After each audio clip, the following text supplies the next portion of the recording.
Imaginen esto. Pasar de ser un prisionero olvidado a convertirse en el príncipe de la nación más poderosa del mundo. Hoy vamos a desglosar la increíble historia de José en Egipto, que es una narrativa de ascenso, caída y, sobre todo, de un propósito divino que cambió el curso de la historia. ¿Listos? Vamos a ver cómo sucedió todo. Ahora, pensemos en esto. ¿Puede un simple sueño, uno solo, cambiar el destino de toda una nación? En esta historia, la respuesta es un sí, y un sí rotundo. Todo comienza en la mente del hombre más poderoso de la tierra, el faraón, que está atormentado por dos sueños que nadie, absolutamente nadie, puede explicar. Y esto va a poner en marcha una cadena de eventos que ya nadie podrá detener. Ya han pasado 2 largos años. José, el que interpreta los sueños, sigue olvidado en una prisión egipcia. Pero muy lejos de ahí, en el lujo del palacio, el faraón se despierta. Ha tenido 2 sueños, pero tan vívidos, tan alarmantes, que sacuden los cimientos mismos de su imperio. El patrón es, súper inquietante, pero muy claro. Primero, ves 7 vacas gordas, un claro símbolo de prosperidad que son devoradas por 7 vacas esqueléticas. Y luego, 7 espigas de grano, robustas, hermosas, son consumidas por 7 espigas secas y marchitas. En los 2 sueños pasa lo mismo. La abundancia es aniquilada por la miseria, sin dejar ni el más mínimo rastro. Era una visión de aniquilación total. El faraón, desesperado, manda a llamar a los mejores y más brillantes de su reino, magos, sabios, adivinos, a todos. Pero, ¿la respuesta? Un silencio absoluto. Nadie puede descifrar el misterio. Imaginen la tensión en ese momento. En la cima del imperio más grande del mundo, lo que reina es la confusión y el miedo. Y es justo ahí, en medio de esa crisis nacional, que una memoria olvidada de repente resurge. El jefe de los coperos, a quien José le había interpretado un sueño 2 años atrás, finalmente se acuerda de su promesa. Con urgencia, le habla al faraón de un joven esclavo hebreo, encerrado en la cárcel, que tiene un don extraordinario. Los sacan de la prisión, lo limpian y lo llevan corriendo ante el faraón. Y lo primero que hace José es increíble. En una corte llena de hombres que se jactan de su poder, él desvía por completo la atención de sí mismo. Dice, «La habilidad no es mía», declara, «sino de Dios». Esta humildad, esta fe inquebrantable en medio de todo, captura de inmediato la atención del rey. Pero ojo, José no se queda solo en la interpretación. Y aquí es donde demuestra que es un verdadero genio. No solo revela cuál es el problema, sino que presenta una solución completa. Pasa de ser un simple profeta a un estratega brillante, ofreciendo un plan de acción súper detallado para salvar a la nación. La interpretación que da es escalofriantemente clara. Las vacas y espigas sanas representan 7 años de una abundancia nunca antes vista en Egipto. Pero después vendrán 7 años de una hambruna tan devastadora que el recuerdo de la prosperidad se borrará por completo de la tierra. Ahora, ¿por qué 2 sueños? José explica que no es una coincidencia. Para nada. Es una confirmación divina. Es la forma en que Dios está diciendo, oye, esto está decidido y va a suceder muy pronto. El mensaje transmite una certeza y una urgencia que ninguno de los sabios del faraón pudo ofrecer. Y entonces José presenta su plan maestro, una estrategia en 3 pasos, tan simple como genial. Primero, encontrar a un líder sabio que gestione todo. Segundo, nombrar supervisores para organizar la recolección por todo el país. Y tercero, y esto es crucial, almacenar una 1/5 parte de toda la cosecha durante los años buenos. Ante semejante sabiduría, la reacción del faraón es de asombro total. Se da cuenta de que el plan de José no viene de una mente humana ordinaria. En ese prisionero ve el Espíritu de Dios. Y la pregunta que le hace a su corte es pura retórica. La elección del líder se ha vuelto más que obvia. Lo que sucede a continuación es de verdad uno de los giros más asombrosos de la historia. La fortuna de José cambia así, en un instante, en un abrir y cerrar de ojos. Pasa de la oscuridad total de una mazmorra a la luz deslumbrante del segundo puesto más poderoso de todo el reino. Para apreciar la magnitud de su ascenso, tenemos que recordar la profundidad de su sufrimiento. 13 13 largos años, traicionado y vendido por sus propios hermanos, sirviendo como esclavo y finalmente encarcelado injustamente por una acusación falsa. 13 años de espera en la oscuridad. Y después de 13 años de miseria, todo cambió. En una sola hora, una conversación, un momento frente al faraón fue suficiente para transformar su destino por completo. Esto nos muestra el poder del tiempo divino, donde años de espera pueden culminar en un instante de cambio radical. El ascenso de José no fue solo un título, fue una investidura completa de poder. Recibió el anillo de sello del faraón, o sea, la autoridad para emitir decretos. Vistió las ropas de lino de la realeza, llevó el collar de oro y montó en el segundo carro del reino. Le dieron una nueva esposa, una nueva vida y, lo más importante, autoridad total sobre la tierra de Egipto. Pero, a ver, ¿y si esta historia es más que la biografía de un hombre? El análisis del texto sugiere que la vida de José esconde un patrón, un propósito divino que va mucho más allá de salvar a Egipto del hambre. Es, de hecho, un modelo profético. Lo que se propone es que la vida de José es como una imagen profética, un adelanto del futuro de su propia nación, Israel, y de su futuro rey. Su viaje personal, desde el sufrimiento hasta la gloria, refleja un destino nacional y espiritual muchísimo más grande. Miremos este paralelismo en 3 etapas. Primero, la elección. José era el favorito de su padre, así como Israel es el pueblo elegido. Segundo, el rechazo y el sufrimiento. José fue odiado y vendido por sus propios hermanos, lo que refleja cómo Israel sería perseguido y exiliado. Y tercero, la exaltación final. José se eleva para gobernar, anunciando un tiempo en que Israel reinará con Dios. Y esta idea del tiempo perfecto nos lleva a un tema clave en toda la Biblia: la hora señalada por Dios. Así como José tuvo que esperar 13 años, siglos después, Jesús mismo diría: «Aún no ha venido mi hora». Esto nos enseña que los planes divinos tienen un calendario preciso, un momento perfecto para cumplirse. Entonces, ¿por qué la espera? ¿Por qué tanto sufrimiento? Este análisis sugiere que no es un castigo sin sentido, sino una preparación.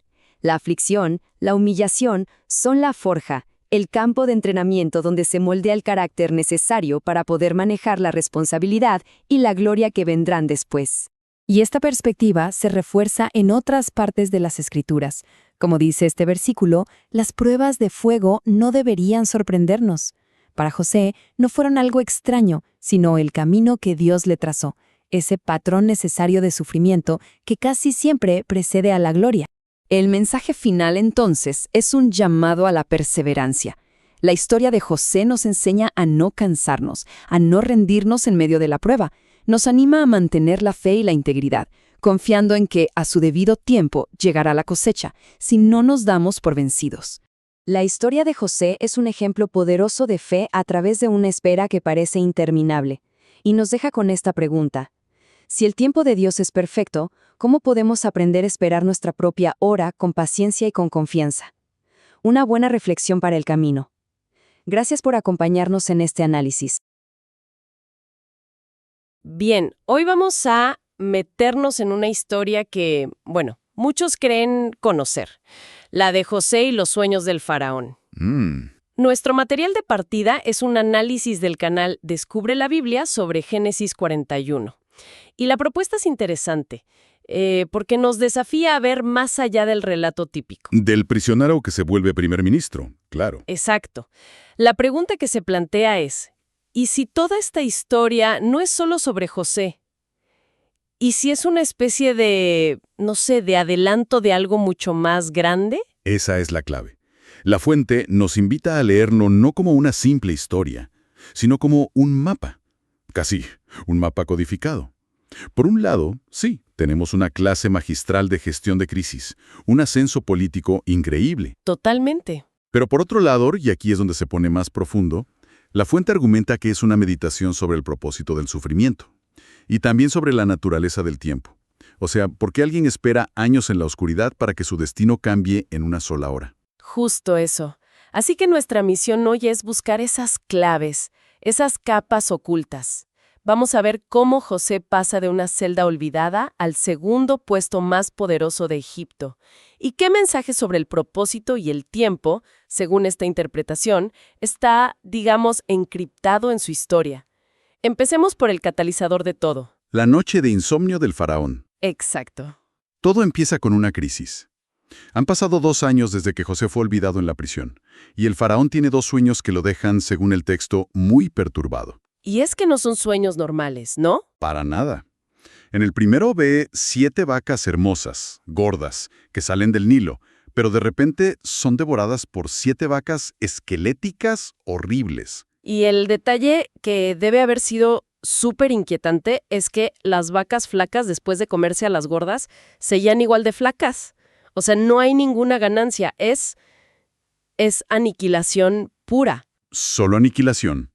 Se duerme de nuevo y sueña otra vez, ahora con espigas de grano. 7 robustas, llenas, devoradas por 7 espigas secas, quemadas. La misma imagen de anulación total. Y la reacción del faraón nos dice que esto ya no es un sueño, es un asunto de Estado. Inmediatamente, llama a toda la élite intelectual espiritual de Egipto, magos, sabios, consejeros. Y nadie puede darle una respuesta. Hay un vacío de poder, un vacío intelectual. Es en ese momento de desesperación total, cuando la sabiduría humana se declara en bancarrota, que el copero, 2 años tarde, por fin dice, un momento, yo me acuerdo de algo. Me parece increíble ese detalle. Solo cuando todos los expertos del reino fallan, alguien se acuerda del prisionero hebreo. Claro. Y la velocidad con la que todo sucede a partir de ahí es vertiginosa. Lo sacan de la mazmorra, lo afeitan, le cambian la ropa. Es casi como un cambio de identidad forzado antes de llevarlo ante el hombre más poderoso del mundo. Y en esa primera interacción, José da una respuesta que según la fuente define todo lo que viene después. El faraón le dice, casi como un reto, ¿no? Me han dicho que tú escuchas un sueño y lo interpretas. Claro. Y la tentación de decir, sí, soy el mejor, yo puedo, debió ser enorme. Después de tantos años de injusticia era su momento para brillar. Pero no lo hace. Su respuesta es inmediata. No está en mis manos el poder para hacerlo. ¡Wow! Pero Dios puede decirle lo que su sueño significa. Con esa sola frase desvía toda la atención de sí mismo. No se vende como un mago ni como un genio. Se posiciona como un simple mensajero. Un intermediario. Y esa humildad, argumenta la fuente, es la prueba de que los 13 años en Egipto, por más dolorosos que fueran, lo habían preparado para este preciso instante. El José de 17 años, el arrogante que presumía de sus sueños, no habría respondido así. Entendido. O sea que su carácter ya fue forjado en la prisión. Ahora está frente al faraón, que le cuenta los sueños. ¿Cómo responde José? Con una claridad y una confianza que son absolutas. Dice, los 2 sueños son uno solo. Dios le ha mostrado al faraón lo que está a punto de hacer. 7 años de una abundancia sin precedentes. ¿Y luego? Seguidos de 7 años de una hambruna tan pero tan devastadora que va a borrar por completo el recuerdo de la prosperidad. No hay ambigüedad, no hay un quizás, un podría ser. Es una declaración profética directa. A mí me parece fascinante, porque José podría haberse detenido ahí. Misión cumplida. Le pagan, quizá lo liberan y listo. Claro. Pero no. En lugar de eso, le presenta al faraón un plan de rescate nacional que nadie le pidió. Y no es cualquier plan, es una estrategia económica y política súper completa. Le dice, busque a un hombre inteligente y sabio y póngalo a cargo de todo el país. O sea, le está escribiendo la descripción del puesto. Le está redactando la descripción del puesto que él mismo va a ocupar. Detalla la necesidad de nombrar supervisores, de recaudar un impuesto del 20%, La quinta parte. la quinta parte, durante los años buenos, y de centralizar todo el grano en las ciudades bajo control directo del faraón. Y ese es un detalle clave. Al poner el grano bajo control real, no solo asegura la distribución, sino que centraliza el poder. Evita que los gobernadores locales se hagan demasiado fuertes durante la crisis. Es brillante, tanto en lo logístico como en lo político. Totalmente. Es un plan para salvar a la nación de la aniquilación. Y la reacción del faraón, bueno, rompe todos los esquemas. No dice gracias, lo vamos a considerar, ni forma un comité. No hay burocracia. Cero. Su respuesta es instantánea. Se vuelve a sus consejeros y les hace una pregunta retórica. ¿Podemos encontrar a alguien como este hombre en quien está el Espíritu de Dios? Y listo. Y sin más, se dirige a José y le dice, como Dios te ha revelado todo esto a ti, no hay nadie más sabio. Tú estarás a cargo. Y así, en minutos, el prisionero se convierte en primer ministro. Es uno de los ascensos al poder más rápidos y dramáticos de la historia. Y el faraón se asegura de que nadie, pero nadie, dude de la nueva autoridad de José. Sí, le da todos los símbolos, su propio anillo con el sello real, que era como darle la firma ejecutiva del reino. También lo viste con ropas de lino fino, un lujo para la realeza. Le pone un collar de oro y lo hace pasear en el segundo carro de guerra del reino, mientras los heraldos gritan, «Arrodíllense». Y la fuente subraya un dato. José tenía 30 años. Había llegado a Egipto a los 17. Esos 13 años de esclavitud y prisión terminan en un solo día. Increíble. Y lo primero que hace no es ir a disfrutar de su nuevo palacio. Se pone a trabajar, recorre toda la tierra de Egipto y durante los 7 años de abundancia ejecuta su plan a la perfección. Acumula tanto grano, dice el texto, como la arena del mar. O sea, tanto que en un momento dejan de llevar la cuenta porque ya era imposible de medir. Imposible. Y en medio de todo este trabajo y esta prosperidad, tiene 2 hijos. Y los nombres que les pone son como un diario personal de su viaje emocional. Totalmente. Al primero lo llama Manasés, que significa algo así como «Dios me ha hecho olvidar todas mis angustias y a la casa de mi padre». No es un olvido de amnesia, es más como una sanación, ¿no? Es una sanación. El dolor de la traición ya no lo define. Y al segundo lo llama Efraín, que significa «Dios me ha hecho fructífero en la tierra de mi aflicción». Eso es muy poderoso. No niega que Egipto fue la tierra de su sufrimiento, pero la redefine. La redefine como el lugar donde, a pesar de todo, floreció. Reconoce el dolor y la bendición. Resume 13 años de infierno y su posterior redención en solo 2 nombres. ¡Wow! Y cuando finalmente llega el hambre, tal como se predijo, Egipto es el único granero del mundo. La gente de todas las naciones va a comprarle grano a José. Él se convierte literalmente en el salvador del mundo conocido. Una historia de éxito increíble, sí. Y si nos quedamos solo con eso, pues es una gran historia. Pero la fuente que analizamos dice que nos estaríamos perdiendo el verdadero mensaje. Aquí es donde introduce la idea del paralelismo profético. La pregunta que plantea es, ¿y si la vida de José no es solo sobre él, sino una especie de plantilla, de modelo a escala, del destino de la nación de Israel? Correcto. La fuente argumenta, y es una frase fuerte, que en la historia de José está encriptado el futuro del reino de los cielos en la tierra. Es una afirmación muy grande. Muy grande. Y para sostenerla, presenta 3 paralelismos muy claros. Primero, el elegido.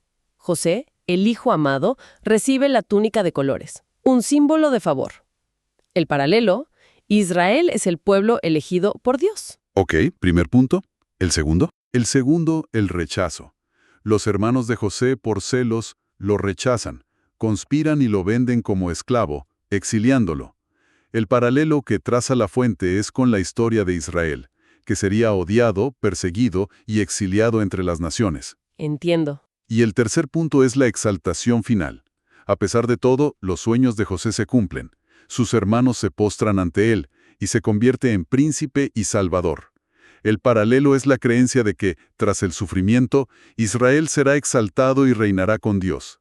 La humillación es solo el preludio de la gloria. Ok, entiendo el paralelo, pero para alguien que sea un poco escéptico, podría sonar a buscar patrones donde no los hay, ¿no? Como ver figuras en las nubes. ¿Qué evidencia específica da la fuente para decir que esto es intencional y no una coincidencia? Es una muy buena pregunta. La fuente no lo presenta como una prueba matemática, sino como una lectura teológica, y lo apoya conectándolo con textos del Nuevo Testamento que hablan de este mismo patrón. Ah, ok. Cita, por ejemplo, al apóstol Pedro que les dice a los creyentes, no se sorprendan de las pruebas de fuego por las que están atravesando.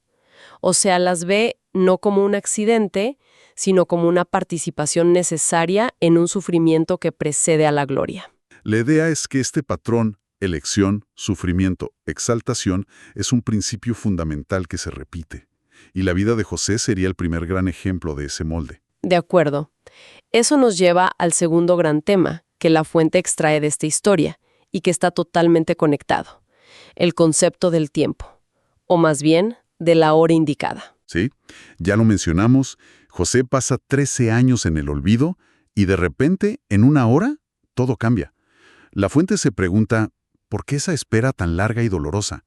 Y su respuesta es que esa espera no fue tiempo muerto, fue un tiempo de formación. 13 años en los que Dios, según esta perspectiva, estaba forjando su carácter, enseñándole humildad, paciencia, dependencia. Claro, porque el José de 17 años... El de 17 años, que era brillante pero muy inmaduro, habría sido destruido por el poder que recibió a los 30. Simplemente no estaba listo. Incluso la fuente sugiere algo muy específico sobre los últimos 2 años en la cárcel. Después de interpretar el sueño del copero, José le pide ayuda, ¿no? Le dice, acuérdate de mí, háblale de mí al faraón. Pone su confianza en una conexión humana, en el nepotismo. Exacto. Y el copero se olvida por completo. Se olvida. Y la interpretación de la fuente es que esos 2 años extra fueron una lección final y crucial. No pongas tu confianza en los hombres ni en las palancas del poder terrenal, sino en la soberanía divina. Fue, digamos, la última pieza de su formación. La hora indicada no llegó hasta que la lección fue aprendida. Exactamente. La espera no es pasiva, es un proceso activo de preparación. Totalmente. Y la fuente lo conecta con un pasaje de Gálatas que dice, así que no nos cansemos de hacer el bien, porque a su debido tiempo cosecharemos si no nos damos por vencidos. La hora indicada no es algo mágico, es el momento en que la preparación y oportunidad por fin coinciden. O sea que el sufrimiento y la espera tenían un propósito formativo. Ese es el núcleo del argumento. Entonces, lo que comienza como la historia de un intérprete de sueños se transforma a través de este análisis en algo mucho más complejo. Es una lección sobre liderazgo, sí, pero fundamentalmente es una reflexión sobre cómo el sufrimiento puede ser un taller de formación de carácter. Y cómo los largos periodos de espera. Pueden ser la antesala de un cambio de destino instantáneo. Precisamente. Vista a través de esta lente, la historia de José deja de ser solo un relato del pasado y se convierte en un modelo para interpretar nuestras propias pruebas, nuestros propios tiempos de espera. Nos deja con una idea que da mucho que pensar. ¿Y cuál sería esa idea? La fuente nos obliga a replantear nuestra visión del sufrimiento y de la espera. No los presenta como un castigo ni como un error en el sistema, sino como un proceso deliberado de preparación. Y la pregunta que queda flotando en el aire al final es, ¿cómo cambia la perspectiva sobre los desafíos que se enfrentan hoy si se dejan de ver como obstáculos y se empiezan a considerar como el entrenamiento indispensable para una hora indicada que todavía no ha llegado?